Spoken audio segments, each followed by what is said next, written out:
जय हिंद दोस्तों, आपका अपना YouTube चैनल D2M यानी डायरेक्ट टू माइंड एजुकेशन में स्वागत है। दोस्तों, ये खान सर का 15वें नंबर का सेट है। आप सबको पता है कि हमारे चैनल पर अभी लगातार BSSC इंटर स्तरीय का सेट प्रैक्टिस चलाया जा रहा है, जिसमें दो बुक को कवर किया जा रहा है। एक तो द प्लेटफॉर्म यानी रुक्मणी पब्लिकेशन और दूसरा खान सर के बुक को। रुक्मणी पब्लिकेशन का वॉल्यूम 1 और वॉल्यूम 1 समाप्त हो चुका है। साथ ही साथ सारे प्रीवियस ईयर के भी क्वेश्चन कराए जा चुके हैं। आप चाहें तो प्लेलिस्ट से जाकर के सारे वीडियोज़ को देख सकते हैं। साथ ही साथ इस वीडियो का PDF पाने के लिए डिस्क्रिप्शन में दिए हुए लिंक पर क्लिक कर हमारे टेलीग्राम चैनल से जुड़िए और वहां से वीडियो का PDF प्राप्त कर सकते हैं। आइए हम एक एक करके प्रश्नों को देखेंगे। प्रश्न संख्या 1 से। प्रश्न संख्या 1 कहता है कि निम्नलिखित में से कौन सा महासागरीय गतिविधि को संदर्भित नहीं करता है। ध्यान में रखेंगे, नहीं करता है, यह नहीं दिखता है। ऑप्शन दिया हुआ है प्रावर्तन, तरंग, ज्वार भाटा, धाराएं। आपको पता चलेगा कि तरंग जो है वो भी महासागरीय धाराएं हैं, यानी महासागर में उठते हैं। धाराएं भी होती हैं, ज्वार भाटा की भी प्रक्रिया होती है, घटना घटती है। लेकिन प्रावर्तन जो है ये नहीं होता है। तो प्रावर्तन होता कहाँ है? तो प्रावर्तन जो है दोस्तों प्रकाश की गतिविधियों को संदर्भित करता है, यानी प्रदर्शित करता है, न कि महासागरीय गतिविधियों को प्रदर्शित करता है। तो इसका सही आंसर क्या हो जाएगा? Option number 1। आपने पढ़ा होगा प्रकाश का प्रावर्तन अपवर्तन, तो इसका सही आंसर हो जाएगा ऑप्शन नंबर 1। अगला प्रश्न, निम्नलिखित में से कौन सा लोक नृत्य असम की चाय जनजातियों यानी टी ट्राइब्स द्वारा किया जाता है? अभी तक आप बहुत सारे जनजाति का नाम पढ़े होंगे, लेकिन चाय जनजाति अगर इस तरह का क्वेश्चन आ जाए तो आप सीधा असम की ओर चले जाएंगे। तो इसका जो करेक्ट आंसर हो जाएगा दोस्तों ऑप्शन नंबर 3, झूमर इसका करेक्ट आंसर हो जाएगा। बता दें कि असम राज्य में निवासी आदिवासी जनजाति चाय द्वारा झूमर, कौन सा झूमर? हाँ, झूमर नृत्य किया जाता है। इस समुदाय का परंपरागत लोक नृत्य है। चाय जनजाति जो है दोस्तों किसके लिए प्रसिद्ध है? तो चाय के उत्पादन के लिए ये प्रसिद्ध है, यानी चाय के उत्पादन के लिए जनजाति जाने जाते हैं। तो इसका करेक्ट आंसर हो जाएगा ऑप्शन नंबर 3। अगला प्रश्न, the other side of silence यानी voices from the partition of India, ठीक है, नामक पुस्तक के लेखक कौन है? तो इसका करेक्ट आंसर लगाएंगे ऑप्शन नंबर 3 का 2, उर्वशी बुटालिया। अगला प्रश्न है, निम्नलिखित में से कौन एक संधिपाद यानी ऑर्थोपोडा है? तो सही आंसर लगाएंगे ऑप्शन नंबर 2, सहस्त्रपाद। यानी सहस्त्रपाद जो है दोस्तों ऑर्थोपोडा संघ का एक प्राणी है, जिसका शरीर जो होता है लंबा एवं खंड युक्त, यानी क्या टुकड़े टुकड़ों में जैसा, तथा काइटिन के बाह्य कंकाल से ये ढका हुआ होता है। ध्यान में रखेंगे, सिर पर एक जोड़ी श्रृंगाएं इसकी होती है। साथ ही साथ धड़ के प्रत्येक खंड में 2 जोड़ी संधि युक्त पैर होते हैं। इसमें श्वसन अंग का जो होता है वो कौन सा होता है? तो वायु नलिका। ध्यान में रखेंगे, वायु नलियां जो है दोस्तों ये श्वसन इनकी अंग होती है। तो इसका करेक्ट आंसर क्या हो जाएगा? सहस्त्रपाद, ऑप्शन नंबर 2। अगला प्रश्न, प्रतिवर्ष भारतीय सेना दिवस कब मनाया जाता है? तो सबसे पहले तो ध्यान में रखेंगे कि भारतीय सेना का जो है स्थापना कब हुआ था? तो 15 जनवरी 1949 को। तो करेक्ट आंसर मिल जाएगा ऑप्शन नंबर 4। अगला प्रश्न कहता है कि भारत में ब्रिटिश राज्य के संस्थापकों में से एक रॉबर्ट क्लाइव किस वर्ष में भारत आया था? सही आंसर लगाएंगे ऑप्शन नंबर 6 का ऑप्शन नंबर 2, 1743 में। बता दें कि रॉबर्ट क्लाइव भारत में ब्रिटिश साम्राज्य के एजेंट के रूप में 1743 में भारत आए तथा प्लासी के युद्ध में रॉबर्ट क्लाइव के द्वारा विजय प्राप्ति इन्होंने करी थी। तो प्लासी का युद्ध हुआ कब था? तो 1757 ईस्वी को। कब? 5 जून 1757 ईस्वी को प्लासी का युद्ध हुआ था। तो इसका सही आंसर हो जाएगा ऑप्शन नंबर 2। अगला प्रश्न, निम्नलिखित में से कौन सा जोड़ी सही है? आपको जोड़ी पूछ रहा है, तो इसका जो करेक्ट आंसर हो जाएगा दोस्तों 7 का ऑप्शन नंबर 3, धुराग्र संधि, यानी जो कि सिर और गर्दन से कनेक्टेड होता है। ध्यान में रखेंगे, शरीर के मुख्य भाग को जोड़ने वाली संधि जो कि मेडुला ऑब्लागेंटा, किससे? मेडुला ऑब्लागेंटा से ये जुड़ा हुआ होता है ना। वो कौन कौन सी है? सिर और गर्दन, जिसको आप धुराग्र संधि के भी नाम से जानते हैं। तो इसका करेक्ट आंसर हो जाएगा ऑप्शन नंबर 3। अगला प्रश्न, निम्नलिखित में से कौन सी भारत की नदियों को आपस में जोड़ने वाली प्रथम परियोजना है? तो प्रथम परियोजना का नाम क्या है? केन और बेतवा नदी। अगला प्रश्न देखेंगे, कहता है निम्नलिखित में से कौन सा एक तत्वाद्य यंत्र जिसको आप स्ट्रिंग्ड म्यूजिकल इंस्ट्रूमेंट कहते हैं है। तो इसका सही आंसर हो जाएगा ऑप्शन नंबर 2 जंतर। अगला प्रश्न, भारत के स्वतंत्रता आंदोलन के दौरान भारतीय राष्ट्रीय कांग्रेस के एकमात्र अध्यक्ष कौन थे जिन्होंने निर्वाचित होने के बाद भी अध्यक्ष पद से इस्तीफा दे दिया था? सही आंसर लगाएंगे ऑप्शन नंबर 1 सुभाष चंद्र बोस। भारतीय राष्ट्रीय कांग्रेस के अध्यक्ष सुभाष चंद्र बोस जो थे 1938 ईस्वी में, कब? 1938 ईस्वी के हरिपुरा अधिवेशन, नोट करिएगा सब क्वेश्चन आपसे पूछता ही है, हरिपुरा अधिवेशन में अध्यक्ष बने तथा 1939 ईस्वी में के जो है त्रिपुरा अधिवेशन में भी अध्यक्ष निर्वाचित हुए थे। उस समय के कार्यकारिणी जो है परिषद में विरोध होने के कारण इस्तीफा दे दिया था। साथ ही इसके बाद जो है इस्तीफा देने के बाद 3 मई, नोट करिएगा कब? 3 मई, हाँ 3 मई 1939 ईस्वी को सुभाष चंद्र बोस ने कांग्रेस से अलग होकर के फॉरवर्ड ब्लॉक करके इन्होंने स्थापना कर दी थी। तो इसका सही आंसर क्या हो जाएगा दोस्तों? Option number 1। अगला प्रश्न देखिए क्या कहता है। कहता है कि समष्टि अर्थशास्त्र जिसको आप मैक्रो इकोनॉमिक्स कहते हैं के जनक के रूप में किसे जाना जाता है? तो सही आंसर लगाएंगे 11 का option number 2 John Maynard Keynes. अगला प्रश्न है कि ऊंट के बारे में इनमें से कौन सा कथन गलत है? तो डायरेक्ट मैं आपको गलत बता देता हूं कि उनमें बहुत पसीना आता है, गलत। ध्यान में रखेंगे कि एक तो कि ऊंट कम पानी पीने वाला जानवर है, यानी एक ही बार में इतना सारा पानी पी लेता है कि वो अपना स्टॉक रख लेता है, जैसा कि माना जाता है। अगर उसका बहुत पसीना आने लगेगा तो फिर उसको प्यास लग जाएगी, और प्यास लग जाएगी तो जनरली रेत में पाए जाने वाले ये जंतु हैं, मरुस्थल के क्षेत्र में, जिन्हें आप मरुस्थल का जहाज भी कह सकते हैं, कहा जाता है इन्हें, में पाए जाने वाले। तो ऐसी स्थिति में इनकी मृत्यु हो जाती है। तो ये स्टेटमेंट गलत है, उन्हें बहुत पसीना नहीं बल्कि पसीना आता ही नहीं है। तो इसका करेक्ट आंसर क्या हो जाएगा? Option number 3। अगला प्रश्न है 1915 में दक्षिण अफ्रीका से भारत आने के बाद महात्मा गांधी ने किसकी सलाह पर भारत देश और जनता को समझने के लिए पूरे 1 वर्ष तक पूरे भारत की यात्रा करने का फैसला किया था? तो इसका जो करेक्ट आंसर हो जाएगा गोपाल कृष्ण गोखले। इसलिए मैं आपको बता रहा हूं कि एक क्वेश्चन जो है 3 बार एग्जाम में सेट प्रैक्टिस में आ चुका है। कैसे? मैंने आपको 2 बुक कवर करा रहा हूं मैं, तो ये क्वेश्चन जो है रिपीट करते आ रहा है। तो इसका करेक्ट आंसर हो जाएगा ऑप्शन नंबर 2 गोपाल कृष्ण गोखले। ये जो है इनके राजनीतिक गुरु भी थे, इस चीज़ को ध्यान में रखेंगे। महात्मा गांधी वापस लौटे कब थे विदेश से, यानी अफ्रीका से? तो 9 जनवरी 1915 ईस्वी को ये भारत आए, जिसके उपलक्ष्य में पूरे भारत में प्रवासी दिवस के रूप में भी मनाया जाता है। साथ ही साथ गोपाल कृष्ण गोखले को ये अपना राजनीतिक गुरु भी बनाया। उनके सलाह पर ही जो है 1 वर्ष तक पूरे भारत का इन्होंने भ्रमण किया। अब राजनीतिक गुरु की तो बात आ गई, आध्यात्मिक गुरु किससे बनाया था इन्होंने? तो आध्यात्मिक गुरु जो है दोस्तों ये नारायण गुरु को इन्होंने बनाया था। किसे बनाया था? नारायण गुरु को, ध्यान में रखेंगे। तो इसका करेक्ट आंसर हो जाएगा ऑप्शन नंबर 2। अगला प्रश्न है भारतीय संविधान की प्रस्तावना डैश यानी किस तिथि को जवाहरलाल नेहरू के द्वारा संविधान सभा में पेश किए गए उद्देश्य प्रस्ताव पर आधारित था? सही आंसर लगाएंगे 14 का ऑप्शन नंबर 2 13 दिसंबर 1946 को। बता दें कि पंडित जवाहरलाल नेहरू के द्वारा जो है दोस्तों 13 दिसंबर 1946 को प्रस्तावना का प्रस्ताव पेश किया गया तथा 24 जनवरी, कब? नोट करिएगा 24 जनवरी 1947 ईस्वी को संविधान सभा के द्वारा इसे स्वीकार कर लिया गया। तो सही आंसर हो जाएगा ऑप्शन नंबर 2। अगला प्रश्न है किस वर्ष से कबड्डी को एक पूर्ण खेल के रूप में एशियाई खेलों में शामिल किया गया है? तो सही आंसर हो जाएगा दोस्तों ऑप्शन नंबर 4 1990 ईस्वी से। अगला प्रश्न है कि वर्ष 1932 में महात्मा गांधी ने ब्रिटिश सरकार के भारत की निर्वाचन प्रणाली को जातिगत आधार पर पृथक करने के फैसले के विरोध में किस जेल में भूख हड़ताल की थी? आंसर लगाएंगे ऑप्शन नंबर 3 यरवदा जेल में। बता दें ब्रिटिश सरकार द्वारा दलितों को पृथक करते हुए अनुपातिक पृथक प्रतिनिधि प्रणाली के आधार पर कुछ पद आरक्षित किए गए। इस बात से नाराज होकर के गांधी जी द्वारा यरवदा जेल में जो है दोस्तों आमरण अनशन भी किया गया। तो सही आंसर क्या हो जाएगा? Option number 3। अगला प्रश्न निम्नलिखित में से कौन 1928 में भारत के लिए संविधान का मसौदा तैयार करने वाले कांग्रेसी नेता में से एक थे? आंसर लगाएंगे अंग्रेजों के द्वारा, पहले स्टेटमेंट सुनिए, अंग्रेजों के द्वारा भारतीय को चुनौती दिए जाने पर मोतीलाल नेहरू ने, किसने?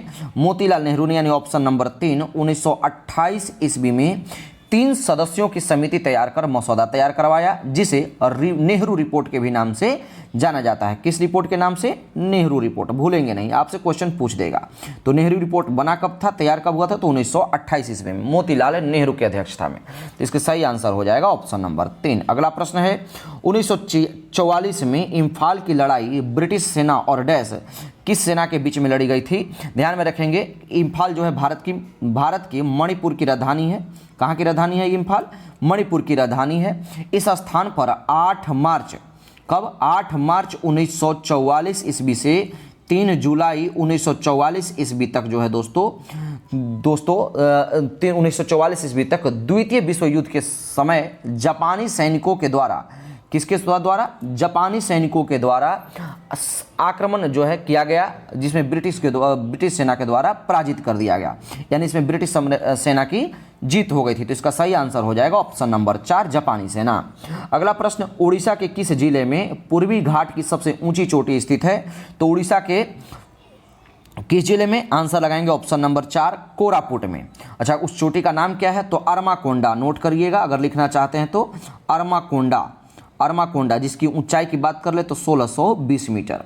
अगला प्रश्न देखेंगे, कहता है कि निम्नलिखित में से किसे भारत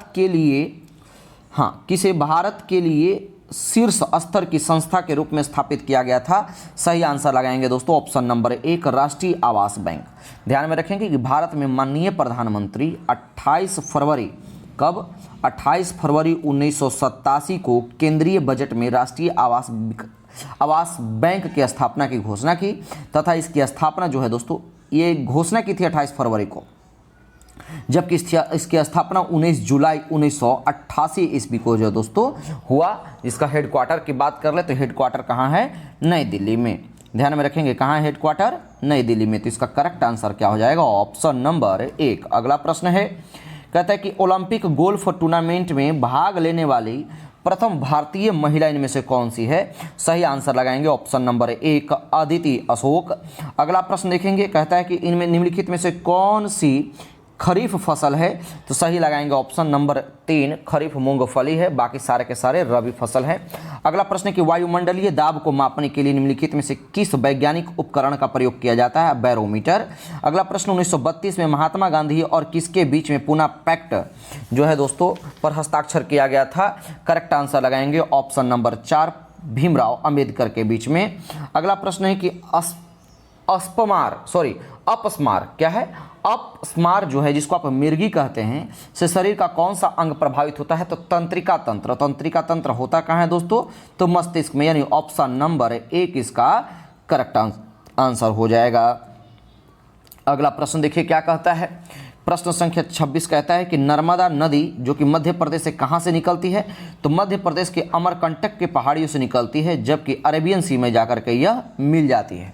आपको बता दें कि पश्चिम की ओर बहने वाली नर्मदा और ताप्ती मात्र 2 ऐसी नदियां हैं जो कि पश्चिम की ओर बहती हैं। साथ ही साथ ये एस्चुरी का निर्माण करते हैं, यानी डेल्टा का निर्माण ना करके एस्चुरी का निर्माण करते हैं। तो इसका करेक्ट आंसर हो जाएगा ऑप्शन नंबर 2। अगला प्रश्न है, भारतीय रिजर्व बैंक ने रुपए के प्रतीक को निम्नलिखित में से किस वर्ष में अपनाया था? तो रुपए के प्रतीक को दिया किसने था? तो बॉम्बे IIT के जो एक स्टूडेंट था जिसका नाम था उदय कुमार।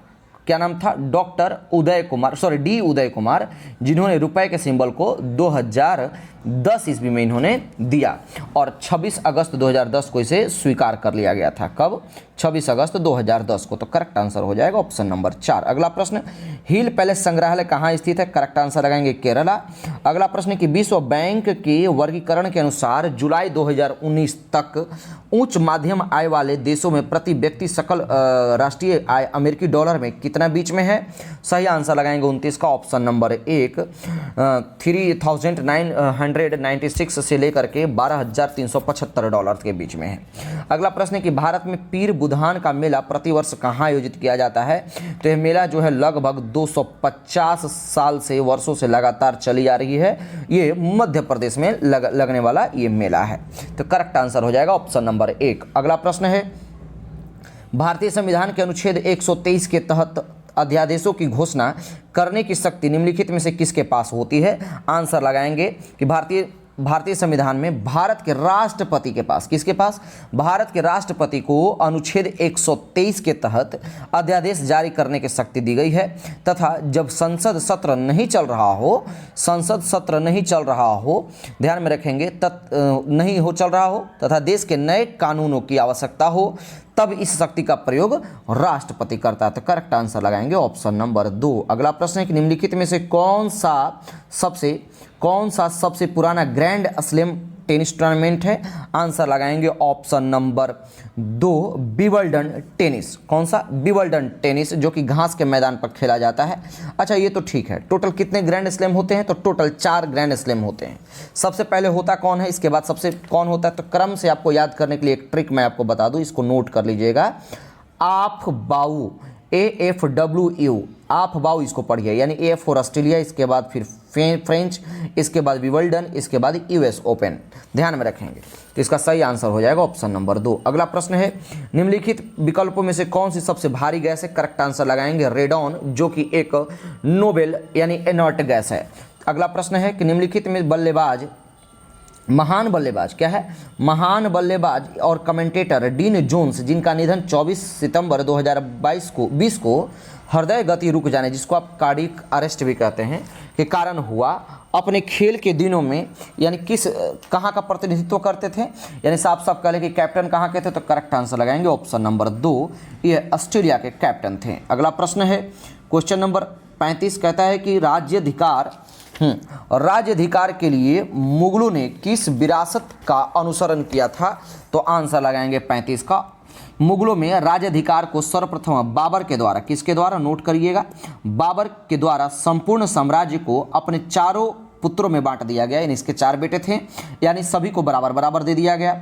जो व्यक्ति काबिल या योग्य होगा वह अपने साम्राज्य का विस्तार करेगा। आगे सभी शासकों के द्वारा सामुदायिक विरासत को अपनाया गया था। आंसर इसका क्या हो जाएगा, ऑप्शन नंबर 2। अगला प्रश्न है नगर निगम के बैठकों की अध्यक्षता कौन करता है। करेक्ट आंसर लगाएंगे ऑप्शन नंबर 2 महापौर। अगला प्रश्न है कि नवंबर 2020 में निम्नलिखित में से कौन बिहार के मुख्यमंत्री बने। नीतीश कुमार। अगला प्रश्न है निम्नलिखित में से कौन सा मृदा निर्माण का कारक नहीं है। करेक्ट आंसर लगाएंगे 38 का ऑप्शन नंबर 3 अकार्बनिक सामग्री की भूमिका जो है दोस्तों, ये मृदा निर्माण का कारक नहीं है। अगला प्रश्न है कि अलाउद्दीन खिलजी ने अपने सैनिकों के लिए एक नए सैनिक नगर का निर्माण कराया था, जिसका नाम क्या था। तो आप ऐसे भी याद रखेंगे कि सीरी के किला का निर्माण जो है वो अलाउद्दीन खिलजी ने किया था। ध्यान में रखेंगे कि अलाउद्दीन खिलजी दिल्ली सल्तनत का प्रथम शासक था जिसने दक्षिण भारत का अभियान किया तथा सेना में भ्रष्टाचार की समाप्ति हेतु घोड़े को दागने व सैनिकों पर हुलिया नोट कराने की प्रथा का भी शुभारंभ किया था। ठीक है, तो घोड़े दागने की प्रथा, हुलिया लिखने की प्रथा भी जो किसने चलाया था, अलाउद्दीन खिलजी ने। तो करेक्ट आंसर हो जाएगा ऑप्शन नंबर 4। अगला प्रश्न, द गोल्डन बोट नामक पुस्तक किसने लिखी। सही आंसर लगाएंगे ऑप्शन नंबर 3 रविंद्रनाथ टैगोर ने। अगला प्रश्न, सूफी उस्ताद अपनी सीमाओं को अपने खानकाहों में आयोजित करते थे, जिन्हें क्या कहा जाता था। तो ध्यान में रखेंगे कि सूफी संतों के निवास स्थान को खानकाह कहा जाता था। निवास स्थान को क्या कहा जाता था, तो खानकाह कहते थे।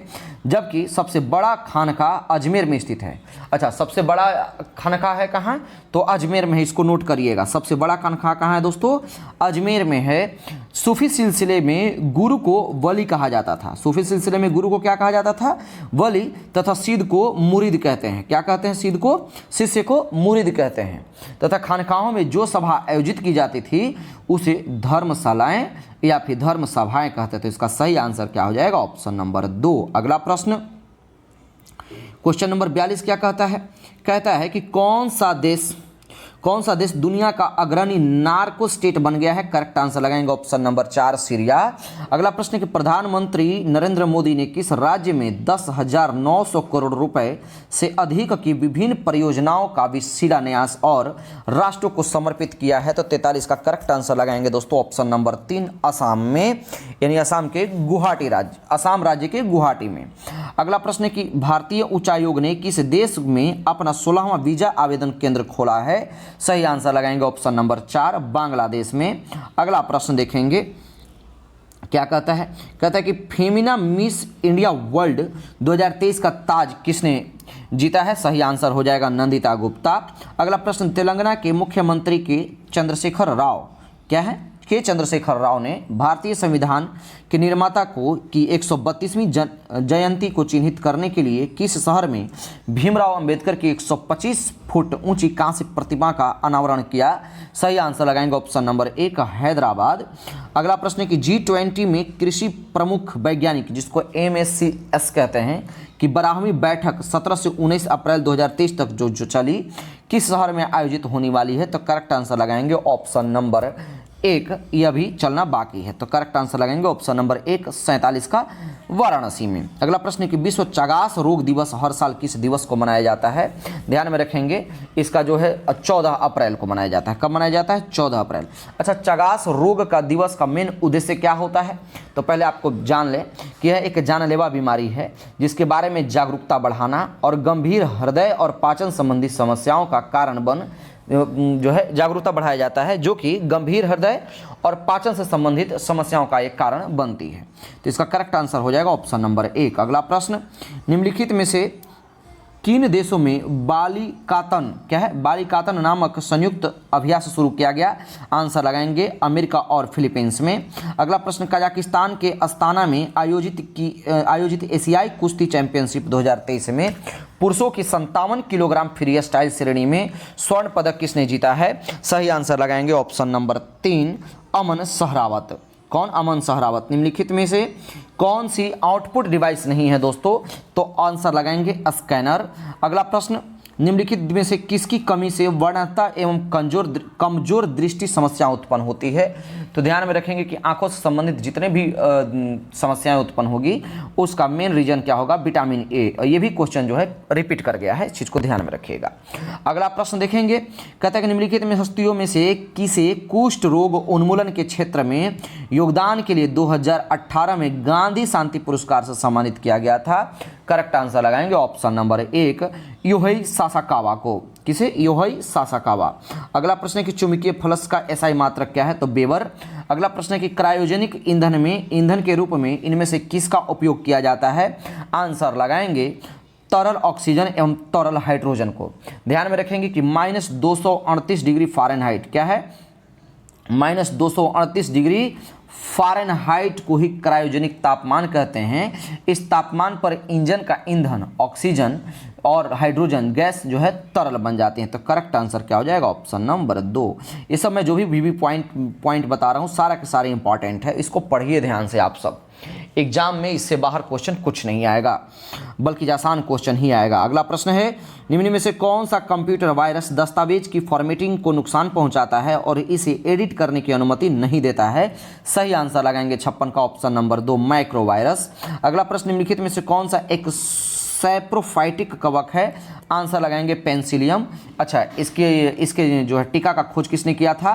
तो प फॉर पेंसिलियम और फ से फ्लेमिंग यानी अलेक्जेंडर फ्लेमिंग ने इसके टीका का खोज किया था। तो करेक्ट आंसर लगाएंगे ऑप्शन नंबर 4। अगला प्रश्न देखेंगे, कहता है कि एक ईबी का मतलब होता क्या है? तो ध्यान में रखेंगे ईबी का मतलब है एक्साबाइट। क्या है? एक्साबाइट। नोट करिएगा। एक ईबी कितना के बराबर होता है? तो ईबी के पहले आप सीधा पीबी में चले जाइए, यानी ईबी का मतलब है एक ईबी जो है किसके बराबर होता है दोस्तों? तो आंसर लगाएंगे 58 का पीबी यानी 1024 पीबी के बराबर। याद रखिए, एटाबाइट, जेटाबाइट, इसके बाद फिर क्या है ये एक्साबाइट, और इसके बाद फिर अंत में आ जाता है पेटाबाइट। ध्यान में रखेंगे। तो इसका करेक्ट आंसर क्या हो जाएगा? ऑप्शन नंबर, इसके बाद फिर टेराबाइट भी आता है, पेटाबाइट के बाद टेराबाइट टीबी। तो इसका करेक्ट आंसर क्या हो जाएगा? Option number 4। अगला प्रश्न है, वाहनों में रियर व्यू मिरर के रूप में किस प्रकार के दर्पण का उपयोग किया जाता है? सही आंसर लगाएंगे ऑप्शन नंबर 4 उत्तल दर्पण। अगला प्रश्न, किस ताप पर जल का घनत्व सबसे अधिक होगा? तो जल का घनत्व सबसे अधिक होता कितने डिग्री सेल्सियस पे है? 4 डिग्री सेल्सियस पर। केल्विन में बदलना है हमको, तो 273 में इसको ऐड करिए यानी 277 डिग्री सेल्सियस पर। करेक्ट आंसर हो जाएगा ऑप्शन नंबर 3। अगला प्रश्न देखिए क्या कहता है। कहता है कि सूर्य के वास्तव में क्षितिज के ऊपर से गुजरने और हमारे द्वारा पृथ्वी पर इसकी छवि देखने जाने में सक्षम होने के बीच का समय अंतराल कितना होता है? आंसर लगाएंगे 2 मिनट का। अगला प्रश्न है कि ग्रेनाइट चट्टानें किस प्रकार की चट्टानें हैं? करेक्ट आंसर लगाएंगे ऑप्शन नंबर 2, आग्नेय पर चट्टानें हैं। अगला प्रश्न देखेंगे, कहता है कि इसरो के द्वारा GSLV वाहन पर लॉन्च किए गए नवीनतम भू स्थिर संचार उपग्रह का नाम बताएं, जिसे विशेष रूप से भारतीय वायुसेना के लिए उसकी संचार क्षमताओं को बढ़ाने के लिए किया गया है। करेक्ट आंसर हो जाएगा ऑप्शन नंबर 3, GSAT-7A। अगला प्रश्न, कोशिका का वह बाह्यतम आवरण कौन सा है जो कोशिका के अवयवों को उसके बाह्य वातावरण से अलग करता है? करेक्ट आंसर लगाएंगे ऑप्शन नंबर 1, प्लाज्मा झिल्ली। अगला प्रश्न देखिए क्या कहता है दोस्तों, क्वेश्चन नंबर 65 नंबर प्रश्न है। निम्नलिखित में से क्या कहता है कि निम्नलिखित में से कौन सा दुर्घटनावश या इरादतन रूप से डेटा के अनाधिकृत व्यक्तियों के समक्ष प्रकटीकरण या अनाधिकृत संशोधन या नष्ट किए जाने से संरक्षण को संदर्भित करता है? तो कंप्यूटर का क्वेश्चन है, तो इसका करेक्ट आंसर लगाएंगे ऑप्शन नंबर 1, डेटा सुरक्षा। अगला प्रश्न है, निम्नलिखित में से कौन सा तत्व एक बहुमुखी तत्व है जो सभी जीवों और हमारे द्वारा उपयोग की जाने वाली कई चीज़ों पर आधारित है? तो ध्यान में रखेंगे, इसका करेक्ट आंसर क्या हो जाएगा? Option number 1, carbon. अच्छा, एंटीमनी का उपयोग किसमें किया जाता है? तो एंटीमनी को दवा तथा सौंदर्य प्रसाधनों में उपयोग किया जाता है। इसे अक्सर अरबी काजल भी कहा जाता था। क्या कहा जाता था? अरबी काजल। किसको? एंटीमनी को। अच्छा, बेरियम क्या है? तो ये जो है आप जो क्रैकर्स बनाते हैं यानी बम बनाते हैं, विस्फोटक जो बनाते हैं, तो इसमें ये क्या बोलते हैं? पटाखों। तो इसमें ये ग्रीन कलर का जो है ये कलर रंग देता है, इसमें उसका उपयोग किया जाता है। तो इसका सही आंसर क्या हो जाएगा? Option number 1। अगला प्रश्न है कि निम्नलिखित में से कौन सी इनपुट डिवाइस है? तो input device option number 4, mouse. अगला प्रश्न है कि उन पशुओं को क्या कहा जाता है जो पौधे और पशुओं को दोनों को खाते हैं? सर्वाहारी। कंप्यूटर की प्राथमिक मेमोरी कौन सी है? तो आंसर लगाएंगे रैम यानी read only memory, read and access memory. क्या नाम है इसका? रीड एक्सेस मेमोरी इसका फुल फॉर्म होता है, ध्यान में रखेंगे। तो इसका करेक्ट आंसर क्या हो जाएगा? ऑप्शन नंबर 69 का 2। अगला प्रश्न देखिए क्या कहता है, 69 के बाद 70 नंबर प्रश्न कहता है कि विसरण एक प्रक्रिया है जिसके द्वारा, तो 70 का आंसर लगाएंगे ऑप्शन नंबर 3 यानी ऑक्सीजन पूरी झिल्ली में जा सकती है। अच्छा, विसरण हम कहते किसे हैं? तो ध्यान से सुनेंगे। तो विसरण पदार्थ के अणु अधिक सांद्रता वाले क्षेत्र से कम सांद्रता वाले यानी अधिक से कम क्षेत्र वाले जो है दोस्तों सभी जगह ध्यान से फिर से सुनेंगे। पदार्थ के अणु अधिक सांद्रता वाले क्षेत्र से कम सांद्रता वाले क्षेत्र की ओर स्वतः गति करते हैं जब तक कि सभी जगह सांद्रता समान ना हो जाए। तो इसका करेक्ट आंसर क्या हो जाएगा? Option number 3। अगला प्रश्न है, अक्टूबर 2020 में बोस्टन के इंडिया इंटरनेशनल फिल्म फेस्टिवल यानी IIFFB में लाइफ टाइम अचीवमेंट पुरस्कार से किसे सम्मानित किया गया? आंसर लगाएंगे ऑप्शन नंबर 4, ओम पुरी को। अगला प्रश्न देखेंगे, कहता है कि 2021 में महिला दिवस के अवसर पर नीता अंबानी ने महिलाओं के लिए डैश नामक एक सोशल मीडिया और नेटवर्किंग प्लेटफॉर्म शुरुआत की है, उसका नाम क्या है? सही आंसर लगाएंगे हर सर्किल। क्या नाम है इसका? हर सर्किल। अगला प्रश्न है, वैश्विक स्तर पर विश्व साइकिल दिवस कब मनाया जाता है? सही आंसर लगाएंगे ऑप्शन नंबर 3 जून को। कितने तारीख को? 3 जून को। अगला प्रश्न देखिए क्या कहता है, कहता है कि WTO एक वैश्विक संगठन है, ठीक है। WTO के संदर्भ में निम्नलिखित में से कौन सा कथन गलत है? तो इसका फुल फॉर्म दिया हुआ है वर्ल्ड ट्रांसपोर्ट ऑर्गेनाइजेशन, यहीं पे गलत मिल गया, वर्ल्ड ट्रेड ऑर्गेनाइजेशन होता है। क्या होता है ये? World Trade Organization. बाकी आपके सबके सब सही होंगे। तो इसका करेक्ट आंसर क्या हो जाएगा? Option number 1। अगला प्रश्न कहता है कि 2021 के गणतंत्र दिवस परेड में उत्तर प्रदेश की झांकी को सर्वश्रेष्ठ झांकी के रूप में चुना गया था। उत्तर प्रदेश को यह पुरस्कार डैश किसके द्वारा प्रदान किया गया था? करेक्ट आंसर लगाएंगे किरण रिजिजू। ऑप्शन नंबर 2 इसका करेक्ट होगा। अगला प्रश्न कि भारतीय संविधान के अनुसार निम्नलिखित में से कौन मंत्रिपरिषद का गठन नहीं कर सकता? तो 76 का सही आंसर हो जाएगा ऑप्शन नंबर 3। स्थानीय सरकार के जो मंत्री होते हैं वो मंत्रिपरिषद के गठन नहीं करते। तो इसका करेक्ट आंसर लगाएंगे ऑप्शन नंबर 3। अगला प्रश्न, जनवरी 2021 में शुरू की गई प्रधानमंत्री कौशल विकास योजना यानी PMKVY के तीसरे चरण के संबंध में निम्नलिखित में से कौन सा कथन गलत है? तो कौन सा कथन गलत है? डायरेक्ट मैं आपको आंसर बता दूं, ऑप्शन नंबर 4 इसका गलत स्टेटमेंट है कि इसका लक्ष्य 2020 से 30 तक की योजना अवधि में 8 लाख उम्मीदवारों को प्रशिक्षण किया जाएगा। ये इसका स्टेटमेंट गलत है। ठीक है, तो इसका करेक्ट आंसर क्या हो जाएगा? Option number 4। अगला प्रश्न देखिए क्या कहता है, कहता है कि चंद्रयान 2 को 22 जुलाई 2019 को प्रक्षेपित किया गया था। बिल्कुल सही। इसके संबंध में कौन सा कथन गलत है? देखिएगा, आप भूल नहीं करेंगे, मिस्टेक नहीं करेंगे, ये सब छोटी छोटी चीज़ें नहीं दिखाई देती है। स्टेटमेंट दे देता है, आप लोग दिमाग में सेट होता है प्रैक्टिस करते करते कि कौन सा पूछ रहा है सत्य है, और पता चलता है कि वो असत्य के बारे में पूछ रहा है। तो ध्यान में रखेंगे 78 का। इसका करेक्ट आंसर क्या हो जाए 78 का? Option number 1। इस मिशन का लक्ष्य चंद्रमा के उत्तरी ध्रुव पर खोज करना था, ये गलत है।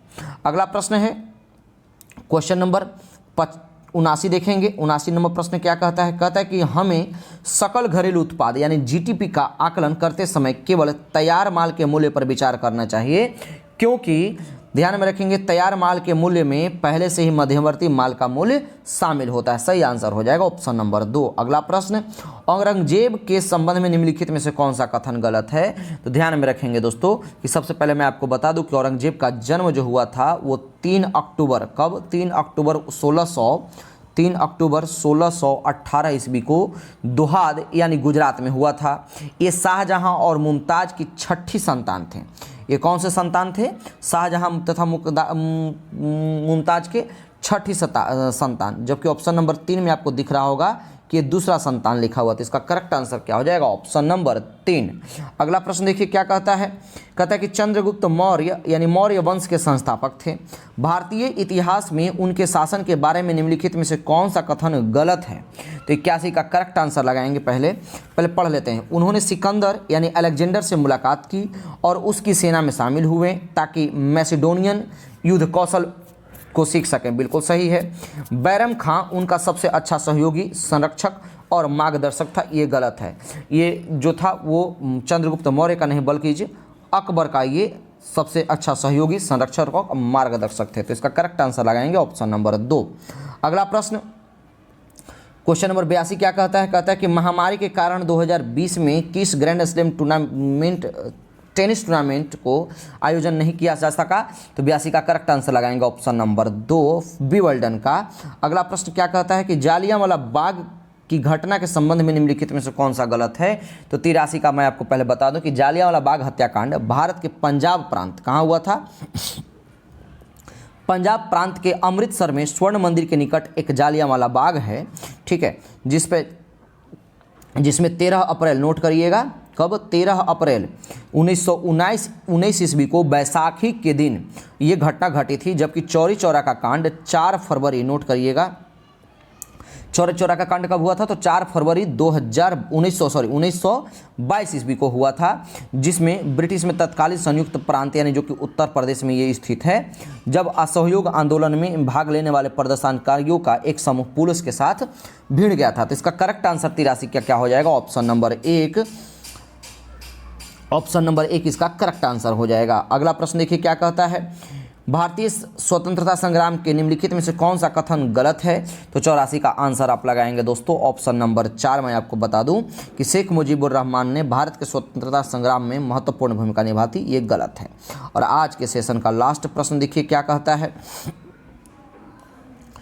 85 नंबर प्रश्न क्या कहता है? कहता है कि हैदराबाद के 4 मीनार के संबंध में निम्नलिखित में से कौन सा गलत है? सारे के सारे स्टेटमेंट गलत वाला दिया हुआ है। तो इसका करेक्ट आंसर लगाएंगे कि मेहराबों कमरों की 4 मंजिलों और मेहराबों की दीर्घा को सहारा देता है। ध्यान में रखिएगा, ये गलत है इसका स्टेटमेंट। तो इसका उम्मीद करते हैं कि आपको सेशन पसंद आया होगा। अगर सेशन पसंद आए तो आप अधिक से अधिक शेयर कीजिए और हमारे चैनल से कंटिन्यू जुड़े रहिए। तब तक के लिए हम अगला सेट कल लेकर के आएंगे। तब तक के लिए धन्यवाद।